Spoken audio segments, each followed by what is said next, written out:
नमस्कार दोस्तों, आप देख रहे हैं हिंदी स्टोरीज डियर। दोस्तों, आज की हमारी कहानी है आखिर एक आलसी लड़के को भगवान क्यों देते थे दर्शन। कहानी जानने के लिए वीडियो को पूरा एंड तक जरूर देखें।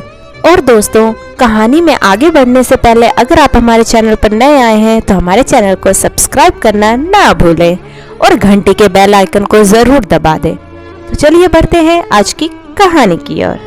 एक बहुत ही भोला भाला सा आलसी लड़का था। वह कोई काम नहीं करना चाहता था, बस खाना खाता, घूमता और सोता रहता था। एक दिन उसे किसी ने बताया कि एक आश्रम है जहाँ पर कुछ नहीं करना पड़ता है और हर दिन 2 समय का खाना और नाश्ता मिलता है, तुम वहाँ जा करके रहो। उस आलसी लड़के ने सोचा कि ये तो बहुत बढ़िया है और वह उस आश्रम में जाकर रहने को सोचा। और फिर वह भोला भाला आलसी लड़का अपना सारा संसारिक जीवन छोड़कर उस आश्रम में जाकर रहने लगा। आश्रम में गुरुजी रहते थे। वह कुछ समय सबको प्रवचन देते हैं। वह आलसी लड़का भी सुनता था, बाकी समय आराम करता था और फिर भर पेट खाना खाकर सो जाता था। ऐसे ही उस लड़के का दिन गुजरता गया। एक दिन उस आश्रम में कुछ भी नहीं बना। नाश्ते के समय नाश्ता नहीं मिला। उसने सोचा, नाश्ता नहीं मिला, भोजन तो मिलेगा। अब भोजन के समय भी उसे भोजन नहीं मिला। लड़का दौड़ करके गुरुजी के पास गया और उसने पूछा कि आज भोजन क्यों नहीं बना। गुरुजी ने कहा, बेटा, आज एकादशी है और जितने भी आश्रम के सदस्य हैं उनका उपवास है और तुम्हारा भी आज उपवास है। आज भोजन नहीं बनेगा। वह लड़का आलसी था और उसे भूख भी बहुत लगती थी। उसने गुरुजी से बोला कि मैं उपवास नहीं करूंगा, मुझे भूख लग रही है, मैं खाना खाऊंगा। गुरुजी ने बोला, ठीक है, जाओ भंडारे में से सामान लेकर के आओ और आश्रम में नहीं, बाहर ले जा करके बना लो। लेकिन याद रखना, भोजन बनाने के बाद सबसे पहला भोग भगवान को लगाना और फिर तुम प्रसाद पाना। वह लड़का बोला, ठीक है गुरुजी, और फिर अनाज लेकर नदी की ओर पहुंचा। भोजन पकाने लगा, तैयार हुआ। उसके बाद कहने लगा कि भगवान श्री राम आइए, पधारिए, भोग लगाइए।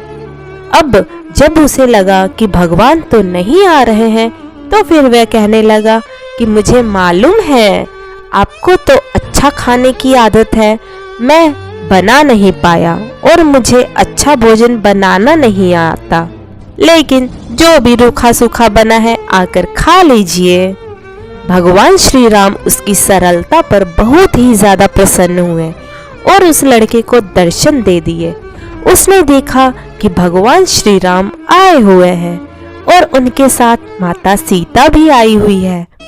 लेकिन लड़के ने तो सिर्फ 2 लोगों के लिए ही भोजन बनाया था, एक अपने लिए और दूसरा भगवान के लिए। और अब क्योंकि भगवान के साथ माता सीता भी आई हुई थी तो उसने उस भोजन को माता सीता और भगवान के सामने ग्रहण करने के लिए रख दिया। भगवान श्री राम और माता सीता ने भोजन किया और उसके बाद जब वह जाने लगे तो वह भोला सा आलसी सा लड़का बोला कि प्रभु आप आए, दर्शन दिए, बहुत अच्छा लगा। मुझे खाने को कुछ नहीं मिला, लेकिन कोई बात नहीं। लेकिन आपसे एक विनती है कि अगली बार जब आप आएंगे तो कितने लोग आएंगे ये बता दीजिए, ताकि मैं उतने लोगों के लिए भोजन बना कर रख सकूं। भगवान श्री राम मन ही मन मुस्कुराए और फिर अंतर्ध्यान हो गए। लड़का आश्रम गया, दिन बीतता गया और फिर एकादशी का दिन आया और इस बार उसने 3-4 लोगों के लिए अनाज लेकर के खाना बनाने के लिए नदी के किनारे पहुंचा और उसने बड़ी प्रसन्नता से भोजन बनाया और इंतजार करने लगा कि प्रभु आइए और भोग लगाइए। इस बार लड़का देखता है कि भगवान श्री राम पूरा राम दरबार लेकर आए हैं, जैसे माता सीता, लक्ष्मण, भरत, हनुमान जी और सभी लोग आए हैं। लड़के ने 3-4 लोगों का भोजन बनाया था और इस बार भी भोजन कम पड़ गया।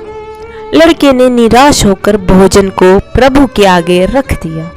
उन्होंने भोजन किया और फिर चले गए और इस बार भी लड़का फिर से भूखा रह गया। अब लड़का फिर आश्रम गया।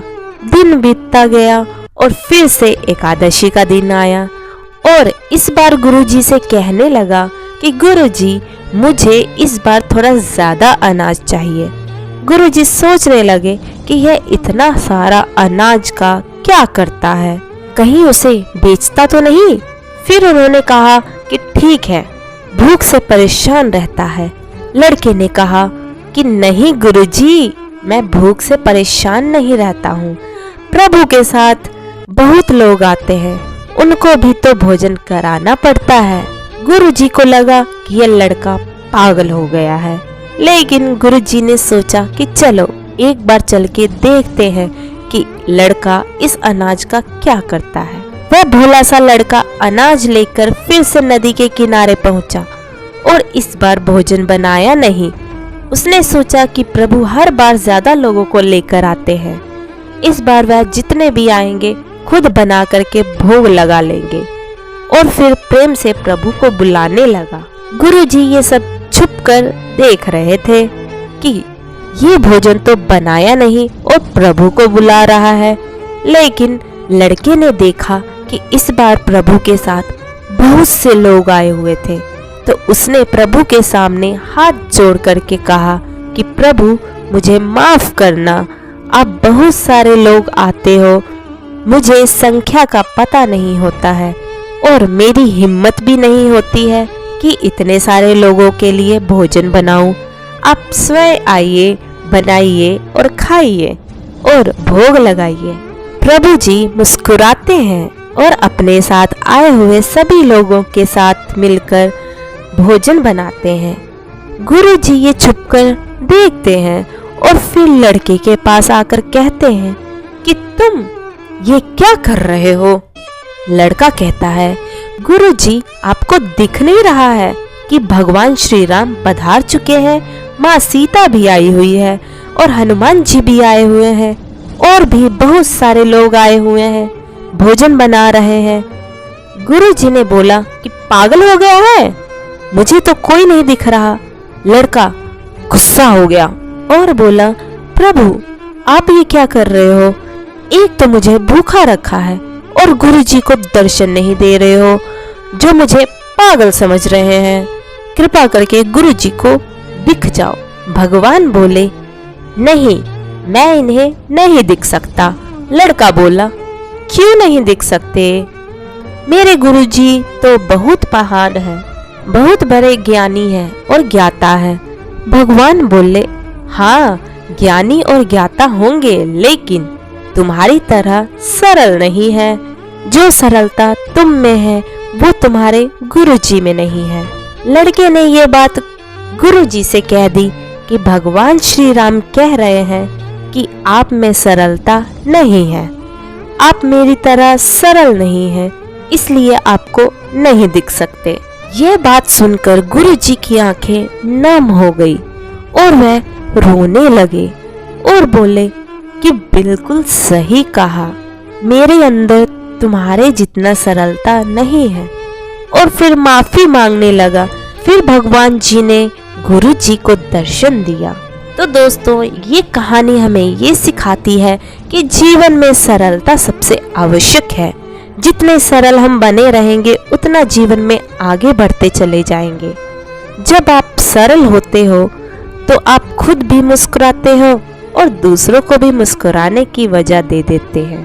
तो दोस्तों, आज की हमारी ये कहानी आपको कैसी लगी, प्लीज कमेंट बॉक्स में कमेंट करके जरूर बताएं और अपने मित्रों के साथ भी इसे जरूर शेयर करें। और इसी तरह की मोटिवेशनल स्टोरी सुनने के लिए हमारे YouTube channel Hindi stories dear को सब्सक्राइब करना ना भूलें। तो दोस्तों, मिलते हैं इसी तरह की वीडियो के साथ हमारी नेक्स्ट वीडियो में।